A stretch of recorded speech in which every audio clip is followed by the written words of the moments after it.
নমস্কার বন্ধুরা, আমি পিকলি চলে এলাম নতুন একটা ব্লগ নিয়ে তোমাদের জন্য। তোমরা সবাই কেমন আছো? তো আজকে ব্লগটা হলো এই কারণে যে আজকে থেকে আমাদের এখানে কিন্তু অষ্টম পর 3 দিন 3 রাত একভাবে অষ্টম পর হবে। তো এই রাধা গোবিন্দের আরাধনায় কিন্তু প্রত্যেক বছর আমরা সবাই অংশগ্রহণ করি, আর আমার ভীষণ ভালো লাগে। আমার বিয়ের পরের থেকে আমি এসে দেখছি এই অনুষ্ঠানটা। তো এই যে আমার ছোট্ট বাবুটা রেডি হয়ে গেছে, কারণ প্রচুর খেলনার দোকান বসেছে, প্রচুর বাচ্চা কাচ্চা ঘুরছে আর কি, বাড়িতেও কি ওর থাকতে চায়। তো ও বেরিয়ে পড়েছে, ওকে রেডি টেডি করে দিয়েছি। সব সময় যাচ্ছে একবার, আসছে একবার, কারণ বাড়ির কাছে তো বাড়ি দুটো তিনটে বাড়ির পরেই আর কি আমাদের এই অষ্টম পরটা হয়, আর খুব জমজমাট একটা মেলা মেলা পরিবেশ হয় আর কি। তো বাচ্চা কি আর ঘরে থাকতে চায়? তো রেডি টেডি হয়ে দুপুরবেলা এই 3 দিনের সমস্ত খাওয়া দাওয়ার আয়োজন টায়োজন সব কিছুই ওখানে করেছে আর কি। তো সবাই ওখানে যাচ্ছিলাম যেহেতু। আর এই 3 দিন কিন্তু আমাদের পুরো গোটা পাড়াটা কিন্তু নিরামিষই খায়। আর যে ওখানে যে দোকানপাটটা বসে আর কি, সেগুলোও কিন্তু নিরামিষই। কারণ যেহেতু আমরা সবাই বাড়িতে সবাই নিরামিষ খাওয়া হচ্ছে, আর ওখানে আমিষ করলে জিনিসটা কেমন হয় না, তো সেই কারণে সব কিছুই নিরামিষ।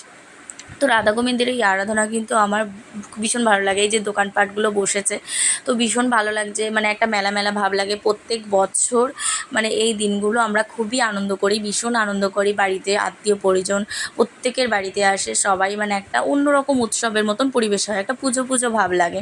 আর এদিকে রান্নাপাতি জোগাড়পাতি, এদিকে এক ভাব কীর্তন কিন্তু চলেই যাচ্ছে।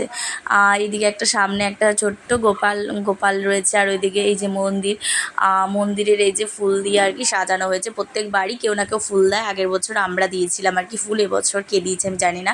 পুরো মন্দিরটাকে এভাবে ফুল দিয়ে সাজানো হয়, তো ভীষণ অসম্ভব সুন্দর লাগে। আর দিনরাত কীর্তনগুলো শুনতেও কিন্তু বেশ ভালো লাগে। তো এই সুন্দর সাজানোর গোছানোটা এত সুন্দর লাগছিল। তো যে যেরকম পারে খাওয়া দাওয়া করছে, এখানে বসে কীর্তন শুনছে, আর এক ভাব হয়ে যাচ্ছে। তো এই হলো আমাদের রাধা গোবিন্দর মূর্তি, অসাধারণ অপূর্ব। প্রত্যেক বছরই পাল্টানো হয় না মূর্তি, শুধু মূর্তিটাকে আর কি রং করে সুন্দর করে মানে কি বলবো, প্রত্যেক বছর বছর রং টং করা হয়, মূর্তি কিন্তু পাল্টানো হয় না। তো এত সুন্দর অপূর্ব রূপ রাধা গোবিন্দর। তো সত্যি আমিও আর এক ভক্ত আর কি, আমার তো ভীষণ ভালো লাগে মায়াপুরে গিয়ে মন্দিরে বসে মনে হয় কি সারা দিন রাত ওখানে কীর্তন শুনি। তো তারপরে বসে গেলাম খেতে আর কি, খাবার দাবার খেতে। সত্যি কথা বলতে মিথ্যে বলবো না, প্রথম প্রথম বিয়ের পর না আমারও কেমন একটু লাগতো এইভাবে বসে খেতে। আমি তো কখনো খাইনি, কিন্তু এই তারপরে থেকে আস্তে আস্তে সবার সাথে দেখতে দেখতে আমিও অভ্যস্ত হয়ে গেছি। ভগবানের প্রসাদ আবার কিসের লজ্জা। তো সবাই মিলে আনন্দ করে বেশ একটা উৎসবের মতন আনন্দ করে খাই আর কি। নিরামিষ ভাত ডাল আলু ভাজা আর পটল আলু তরকারি, একটা সবজি টাইপের কিছু ছিল। তো ঠাকুরের প্রসাদ তো ঠাকুরের মতনই হবে, কি সুন্দর অপূর্ব খেতে। তো এই যে সন্ধ্যাবেলায় আর কি বাবুকে আগে রেডি করে দিয়েছি, আমি একটু লেট করে যাব। আর এত ভুট্টার দোকান বসেছে না, আমার কিন্তু ভুট্টা ভীষণ ফেভারিট। তো দেওয়ার একটা ভুট্টা এনে দিয়েছিল, তো বাড়ি বসে বসে ওটাই খাবো, তারপরে আমি রেডি হয়ে আমি বেরোবো।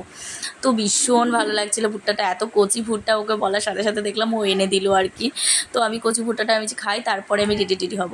তো বন্ধুরা, আজকে ব্লগটা এখানেই শেষ। নেক্সট ব্লগের জন্য ওয়েট করো। Bye bye, tata.